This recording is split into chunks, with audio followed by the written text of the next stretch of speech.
Assalamualaikum warahmatullahi wabarakatuh. Selamat malam dan selamat datang kembali di channel Garehel. Channel yang akan selalu menyajikan cerita perihal misteri, mistis dan horor bersama saya, Mamang Goblis. Malam ini Mamang akan membawakan sebuah cerita yang berjudul Perihal Misteri, Kisah Si Pitung, Robin Hood asal Betawi.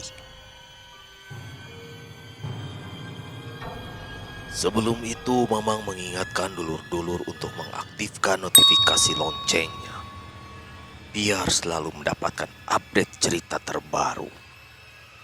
Dan juga bagikan cerita perihal misteri ini di sosial media dulur-dulur semua. Jadi, simak terus ceritanya biar kita semua tahu dan tidak gagal paham.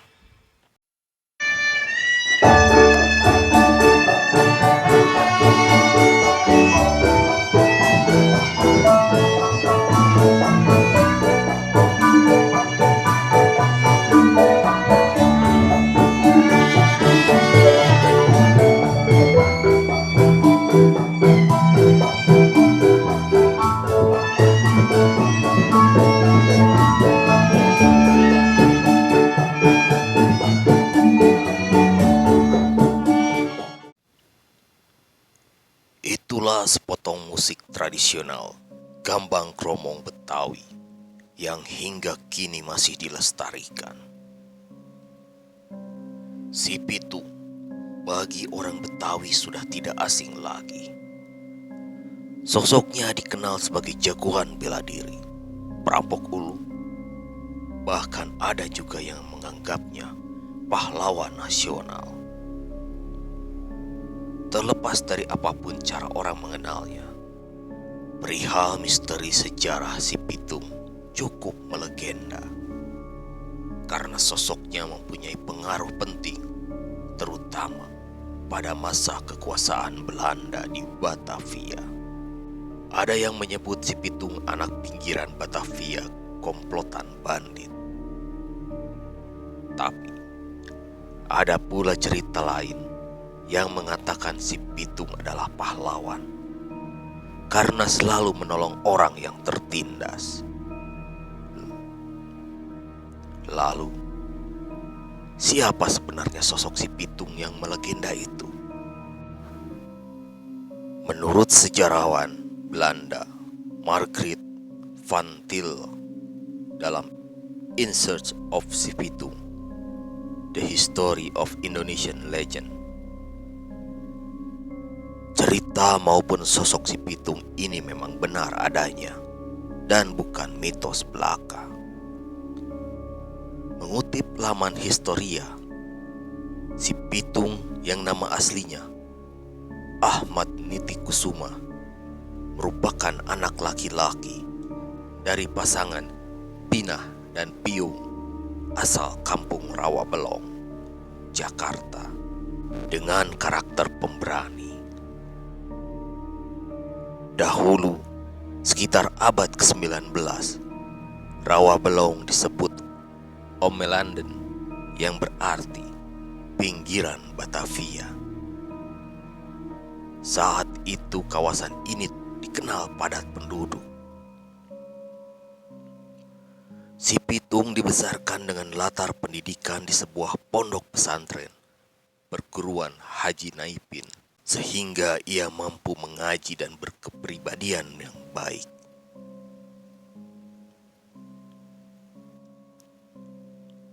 Kabarnya, Si Pitung mulai melakukan aksi perampokan sekitar tahun 1892 hingga 1893. Tapi, hal itu dilakukan dengan alasan pemicunya adalah kejadian perampokan saat menyerang keluarganya. Awal mulanya Si Pitung selalu membantu sang ayah menjual kambing. Hingga suatu hari, ada komplotan bandit Belanda dan Tionghoa yang merampok uang dari hasil berjualan kambing ayahnya. Kesal dan sakit hati karena perbuatan para bandit, Pitung pun mempelajari bela diri demi melawan bandit-bandit tersebut. Sampai akhirnya ia berhasil menemukan dan menumpasnya. Atas kejadian itu, Pitung mulai banyak mengenal komplotan bandit. Akan tetapi, pandangan orang terhadap dirinya jadi berubah, seakan si Pitung termasuk golongan bandit. Padahal, niat si Pitung menguasai bela diri, menjadi seorang jagoan desa, bukan semata-mata menjadi sosok yang ingin ditakuti,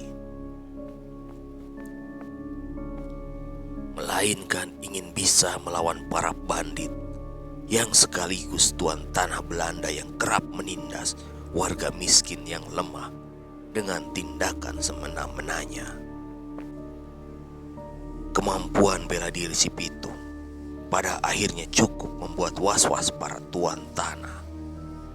Kemudian, sekitar tahun 1892, si Pitung melakukan aksi perampokan. Masih tentang sejarah si Pitung. Kabarnya, rumah yang dirampok itu merupakan kediaman Haji Saipuddin, yaitu tuan tanah asal Bugis, Sulawesi Selatan.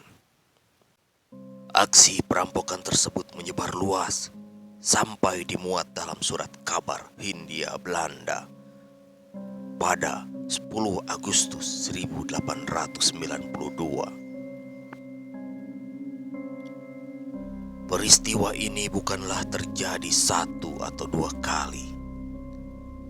Pitung kerap merampok rumah tuan tanah lainnya untuk mengambil hasil rampasan mereka dan membagikannya kembali ke warga miskin. Hampir semua tuan tanah sudah mengenal si Pitung.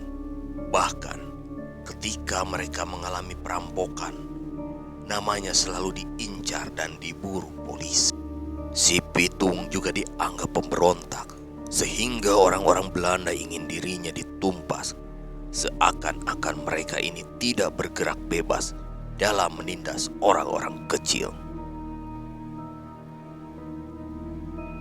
Sampai pada akhirnya, si Pitung benar-benar tewas tertembak peluru emas milik kepala kepolisian Karesidenan Batavia, A.M.V. Hine. Si Pitung tewas meninggalkan duka tersendiri bagi warga Betawi karena sosoknya dikenal pahlawan dalam membantu melawan tuan tanah Belanda. Kisah si Pitung pun mulai diabadikan warga sekitar ke dalam bentuk lenong, yaitu kesenian teater tradisional Betawi. Sosok si Pitung digambarkan sebagai pemuda yang gagah berani, tampan, baik hati, dan pandai bela diri. Kemudian, kisah itu diadaptasi ke dalam film berjudul Si Pitung pada tahun 1930. Salah satu tempat bersejarah yang menjadi bekas jejaknya yaitu Museum Rumah Si Pitung di kawasan Kampung Marunda Pulo, Cilincing, Jakarta Utara. Rumah tersebut diyakini sebagai kediaman saudagar Haji Saipuddin yang pernah dirampok oleh si Pitung. Bangunannya juga khas berupa rumah panggung.